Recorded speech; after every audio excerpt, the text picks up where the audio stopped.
திதிகளாலும், அதாவது நாம யோகங்களாலும், லக்ன பாவகத்தினாலும், உங்களுக்கு நட்சத்திரத்தினாலும் இந்த பாதிக்கப்படக்கூடியவர்களுக்கு நம்முடைய மூதாதையர்கள் 2000 வருஷங்களுக்கு முன்னால் கோயில்களையும் அந்த கோயில்களுடைய கிரக தோஷத்தை நிவர்த்தி பண்ணக்கூடிய ஸ்தலங்களையும் கொடுத்திருக்கிறார்கள்.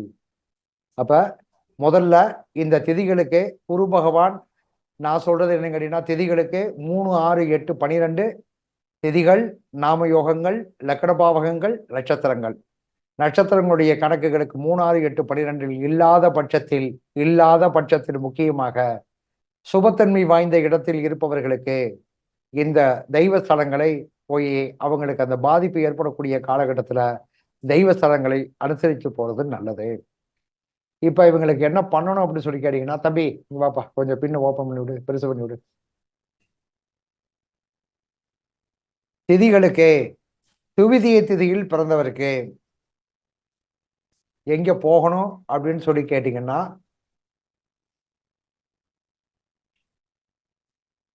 துதியை திதியில குரு பகவான் துதியை திதியில் பிறந்து நல்லா தெரிஞ்சுக்கிறங்க, கன்ஃபியூஸ் ஆகாதீங்க. சுபபாவகம் என்று சொல்லக்கூடிய கேந்திர திரிகோணத்தில் இருப்பவர்களுக்கு மட்டும் இப்ப ஸ்தலங்களை சொல்றேன். துவிதிய திதியில வளபிறையில் பிறந்தவர்களுக்கு சுவாமி மலைக்கு பக்கத்துல வந்து திருவைக்காவூர்னு ஒரு இடம் இருக்கு. அது என்னன்னு கேட்டீங்கன்னா, அந்த சிவனுடைய பேரு விஸ்வநேதன், விஸ்வ நடப்பதற்கு வாய்ப்பு இருக்குது. அப்படி இருப்பவர்களுக்கு துவிதிய திதியில் பிறந்தால் திருவைக்காவூர்ல இருக்கக்கூடிய வில்வவனநாதரை போய் வழிபாடு பண்ணணும். எப்ப வழிபாடு பண்ணணும்னா, அந்த திதிகளில் வளர்பிறையில போய் வழிபாடு பண்ணணும். குரு பகவானுக்கு மட்டும். திதி தோஷத்திற்கு வேற விதி உண்டு.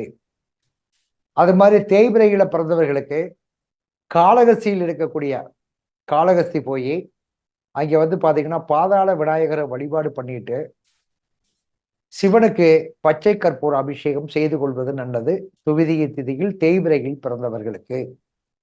அடுத்தபடியாக வளர்பிறை சப்தமி திதியில் பிறந்தவர்களுக்கு வளர்பிறையில் சப்தமி திதியில் சூரியனார் கோயில் போய் அவர்களுக்கு சந்திர குரு தோஷ நிவர்த்தி அப்படின்ற ஒரு நிவர்த்தியை பண்ணிக்கணும். எப்ப பண்ணணும்?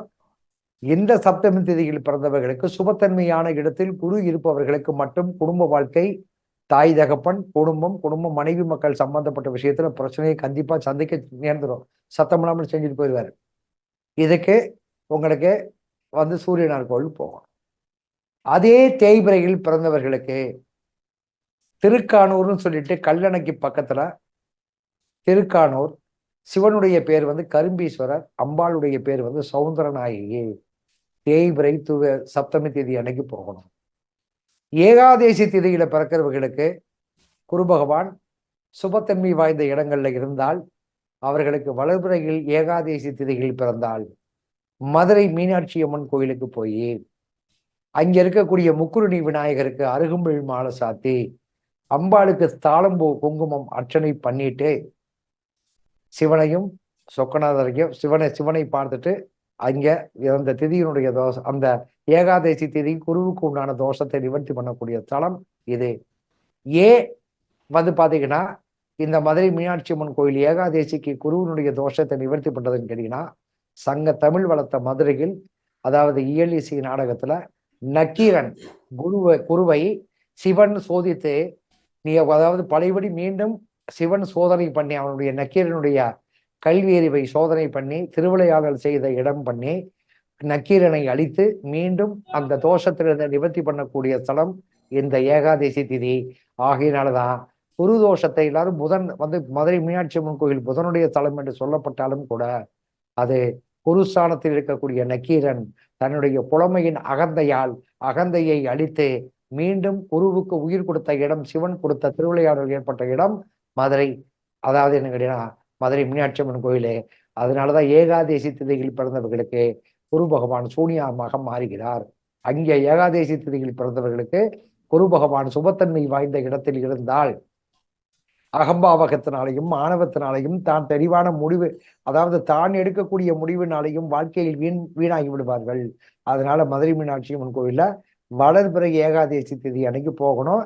இது யாருக்கு போகணும் மீண்டும் திரும்ப சொல்றேன்னா உங்களுக்கு கன்ஃபியூஸ் ஆகிடக்கூடாது. ஏகாதேசி திதியில் பிறந்தவர்களுக்கு சுபத்தன்மை இடங்கள்ல குரு இருந்தால் அதே மாதிரி தேய்பிறை ஏகாதேசி திதியில் பிறப்பவர்களுக்கு திருநள்ளாறு சென்று அங்கே நலத்தீர்த்தத்தில் குளிச்சு அங்க இருக்கக்கூடிய சிவன் ஆபத்து இதுக்கு தர்பராயேஸ்வரரை வழிபாடு பண்ணிட்டு சனி பகவானை வழிபாடு பண்ணுனா இந்த துவிதியை சப்தமி ஏகாதேசி இந்த 3 திதிகளில் பிறந்த வளர்பிறை தேய்பிறைகளில் பிறந்தவங்களுக்கு நிச்சயமாக குருவினால் ஏற்படக்கூடிய சத்தமில்லாமல் கத்தி இல்லாமல் சைலண்டாக நடக்கக்கூடிய காரியங்கள் கண்டிப்பாக தடை செய்யப்படும். அதிலிருந்து விதிவிலக்கு பெறுவீர்கள். இது திதிக்கு உண்டான கோயில் ஸ்தலங்கள். அதுக்கு அடுத்தபடியாக நாம யோகங்கள் என்று சொல்லக்கூடிய சௌபாக்கிய நாம யோகத்திற்கு, அது மாதிரி சாத்திய நாம யோகத்திற்கு, வியாகத நாம யோகத்திற்கு தன்னுடைய குடும்பத்தார்கள் தாய் வழியோ தகப்பன் வழியோ அல்லது தன்னுடைய வழியிலையோ அல்லது குழந்தைகளுடைய வழியிலையோ சிறுநீரக சம்பந்தப்பட்ட பிரச்சனை, கிட்னி ப்ராப்ளம், சுகர் கடுமையான பாதிப்பு, இரத்த அழுத்தங்கள், அதுபோல் என்னன்னு கேட்டீங்கன்னா உங்களுக்கு கேன்சரு, இதுக்கு இருதய சம்பந்தப்பட்ட பிரச்சனை, இந்த மாதிரி பிரச்சனைகள் வந்து இந்த சௌபாக்கிய நாம யோகம், சாத்திய நாம யோகம், வியாகத நாம யோகத்தில் உள்ளவர்களுக்கு உண்டு. இந்த 3 வகையான, அதாவது இந்த வியாகத நாம யோகத்திற்கு குரு பகவானுக்கு வந்து சொல்லும் போதே சனி பகவானையும் எடுத்து சொல்லணும். எந்திர சனி பகவான் என்ற ஒரு ஸ்தலத்தை கொடுக்கணும். பெரும்பாலும் சனி பகவானுக்கு இந்த 7.5 சனி, கண்ட சனி, அர்த்தம சனி, அர்த்தாசம சனி, இந்த சனிக்கிழமை எல்லாரும் திருநள்ளாறு காமனா ஓடுறது தவறு. ஒவ்வொரு ஜாதகத்திலையும் சனி பகவான் வந்து பாத்தீங்கன்னா 12 வகையான ஒவ்வொரு லக்னத்திற்கும் சனி பகவானுடைய அந்த ஜாதகத்திற்கு உண்டான சனி கிரக தோஷத்தை நிவர்த்தி பண்ணக்கூடிய ஸ்தலங்கள் 12 ஸ்தலங்கள் இருக்குது. அதாவது எந்திர சனி, மந்திர சனி, சூட்சும சனி, ஜென்ம சனி, யோக சனி, இந்த மாதிரி மங்கள சனி பகவான், இப்படி சனி பகவான் வந்து 12 லக்கண பாவகத்திற்கு உண்டான சனி பகவானுடைய இருக்குது. இந்த வியாகத நாம யோகத்திற்கு எங்க போகணும் அப்படின்னு கேட்டீங்கன்னா, குருவனுடைய ஸ்தலத்தோடு எந்திர சனி என்று சொல்லக்கூடிய இடங்களுக்கு போகணும். இது வந்து பாத்தீங்கன்னா எந்திர சனி எந்த ஊர்ல இருக்குது? ஏரிக்குப்பம்ன்ற ஊர்ல எந்திர சனி இருக்குது. ஏரிக்குப்பம் 2 ஏரிக்குப்பம் இருக்கு. எந்திர சனி என்ற இதுல வந்து நெட்ல போட்டு பாத்தீங்கன்னா தெரியும். இந்த வியாகத நாம யோகத்துல பிறக்கிறவங்களுக்கு குருவுக்கு சொன்னக்கூடிய கோயிலும் அது மாதிரி என்ன கேட்டீங்கன்னா இந்த எந்திர சனி பகவானை வழிபாடு பண்ணும்போது குரு பகவானுடைய நிலைப்பாடுகள், அதிலிருந்து வரக்கூடிய தாக்கங்கள், மறைமுகமான தாக்கங்கள் உங்களுக்கு விலகும். அதுபோக ரிஷப லக்கணத்துக்காரவங்களுக்கு குரு பகவான் அதாவது சுப பாவகத்தில் இருந்தால் என்ன செய்வார் அப்படின்னு கேட்டீங்கன்னா, அந்த லக்கணத்திற்கு அவர் எத்தனாம் பாவகத்துல சுபத்தன்மை வாய்ந்த இடத்துல இருக்கிறாரோ அந்த பாவகத்துக்கு உண்டான காரகத்தை பாதிக்க செய்வார். அப்ப ரிஷப லக்கணத்திற்கு 2, 4, 5, 7, 9, 10, 11ஆம் பாவகத்தில் இருந்தால் அந்த பாவகத்துக்கு உண்டான காரகத்தன்மையை குறைப்பதற்கு, அதனுடைய பலாபலனை சத்தமில்லாமல் குறைப்பதற்கு அந்த குருவினுடைய ஸ்தலம் எது என்று சொன்னால், மதுரைக்கு பக்கத்துல மாணிக்க வாசகர் பிறந்த ஊரு திருவாத ஊர் என்று சொல்லக்கூடிய திருமறைநாதரையும் அங்கே இருக்கக்கூடிய சனி பகவானையும் யோகச்சனி பகவானையும் வழிபாடு பண்ண வேண்டும். லக்கணத்து ரிஷப லக்கணத்திற்காரவங்களுக்கு குரு பகவான் சுபத்தன்மை வாய்ந்த இடத்தில் இருப்பவர்களுக்கு, அதுபோக மிதுன லக்கணத்துக்காரவங்களுக்கு குரு பகவான் சுபத்தன்மை வாங்கியிருந்தால் பெருமாளுடைய ஸ்தலம் என்று சொல்லக்கூடிய பிரசித்தி பெற்ற பெருமாளுடைய ஸ்தலம் என்று சொல்லக்கூடிய கும்பகோணத்தில் சக்கரத்தாழ்வார், அதுபோக திருநாகேஸ்வரத்துக்கு பக்கத்தில் இருக்கக்கூடிய உப்பிலியப்பன் கோவில், ஆதனூரில் இருக்கக்கூடிய ஆண்டு அளக்கும் ஐயன் பெருமாள் கோவில், சீர்காழிக்கு பக்கத்தில் இருக்கக்கூடிய திருநகரி கல்யாண ரங்கநாத பெருமாள் கோவில், திருநெல்வேலியில் இருக்கக்கூடிய ஸ்ரீ வைகுண்டத்தில் இருக்கக்கூடிய பெருமாளுடைய வைகுண்டநாத பெருமாளை வழிபாடு பண்ணணும். யாருக்கு? ரிஷபல மிதுன இந்த குரு பகவான் சுபத்தன்மை வாய்ந்த இடத்தில் இருந்தால். கன்னிலக்கணத்துக்காரர்களுக்கு சுபத்தன்மை வாய்ந்த இடத்தில் குரு பகவான் இருந்தால் யோக நரசிம்மர், லட்சுமி நரசிம்மர், அல்லது வந்து பாத்தீங்கன்னா நின்ற நிலையில் இருக்கக்கூடிய பெருமாள் வந்து பாத்தீங்கன்னா அவனது நிலையில் இருக்கக்கூடிய பெருமாள் இருப்பாரு, சகடத்துல பெருமாள் இருப்பாரு, நின்ற நிலையில் இருக்கக்கூடிய பெருமாள் இருப்பாரு. அப்ப நின்ற நிலையில் இருக்கக்கூடிய பெருமாள் எங்கெங்க இருக்கிறார் அப்படின்னு சொல்லி கேட்டீங்கன்னா, தென்னாங்கூர்ல இருக்கக்கூடிய பாண்டுரங்கன், அதுபோக வந்து பாத்தீங்கன்னா உலகளந்த பெருமாள், காஞ்சிபுரத்துல இருக்கக்கூடிய உலகளந்த பெருமாள், இதுல நம்ம மதுரையில இருக்கக்கூடிய கல் அழகர் கோயில்ல அழகராக நின்ற நிலையில் இருக்கக்கூடிய பெருமாளையும் அல்லது திருப்பதி வெங்கடாசலபதியும் இந்த கன்னிலக்கணத்துக்காரர்களுக்கு குரு பகவான் சுபபாவகத்தில் இருந்தால் கண்டிப்பாக இந்த இடங்களுக்கு நீங்க பயணம் செய்யணும்.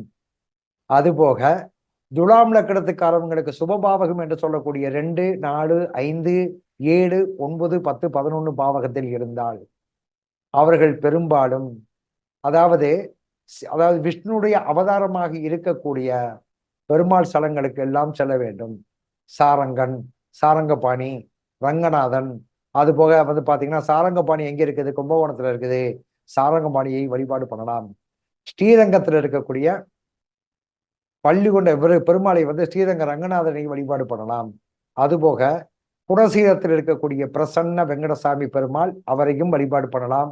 இந்த துலாம் லக்கணத்துக்காரர்களுக்கு பெரும்பாலும் வந்து பாத்தீங்கன்னா சாரங்கபாணி, அதுபோக வந்து பாத்தீங்கன்னா உங்களுக்கு ஸ்ரீரங்கத்தில் இருக்கக்கூடிய ரங்கநாதன், வந்து குணசீலத்தில் இருக்கக்கூடிய பிரசன்ன வெங்கடசாமி பெருமாள், இந்த மாதிரி பெருமாள் ஸ்தலங்களுக்கு போயிட்டு வந்தாலே துலாம் லக்கணத்துக்காரர்களுக்கு குருவினால் ஏற்படக்கூடிய தோஷம் நிவர்த்தி ஆகும். அடுத்தபடியாக குரு பகவான் ரோகிணி நட்சத்திரத்தில் இருந்தால் அதனுடைய தோஷத்தை நிவர்த்தி பண்ணக்கூடிய தன்மைக்கு உண்டான ஸ்தலங்கள் திருவெண்காடுல இருக்கக்கூடிய அகோர மூர்த்தி. ஏன்னா இந்த ரோகிணி நட்சத்திரத்துல வந்து குரு பகவான் இருக்கும் பொழுது நீர் தத்துவத்தை அடிப்படை ஆதாரமாக கொண்டு இருக்கக்கூடிய ஸ்தலங்கள். அப்ப திருவெண்காடுல 3 நீர் தத்துவம் இருக்குது. அக்னி தீர்த்தம் இருக்குது, அதுபோக சூரிய தீர்த்தம் இருக்குது, சந்திர தீர்த்தமும் இருக்குது. இந்த 3 தீர்த்தங்கள் இருக்கின்ற காரணத்தினால திருவெண்காடில் இருக்கக்கூடிய அகோர மூர்த்தி, அதுபோக பட்டீஸ்வரம், கும்பகோணம் பட்டீஸ்வரம் துர்க்கையம்மன் கோயில், அங்க வந்து பாத்தீங்கன்னா துர்க்கைக்கு பின்னால் ஒரு ஸ்தலம், நீர் ஸ்தலம் இருக்கும்.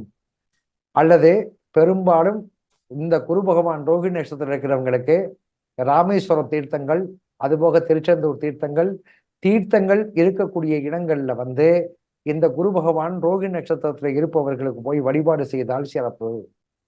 அதுபோக குரு பகவான் அஸ்த நட்சத்திரத்தில் இருப்பவர்களுக்கு மலைமேல், அதாவது என்னன்னு கேட்டீங்கன்னா மலைமேல் இருக்கக்கூடிய முருகன், எந்த முருகனாக இருந்தாலும் சரி, வள்ளி தெய்வானையோடு இருக்கக்கூடிய முருகனை வழிபாடு பண்ணுவது சிறப்பு.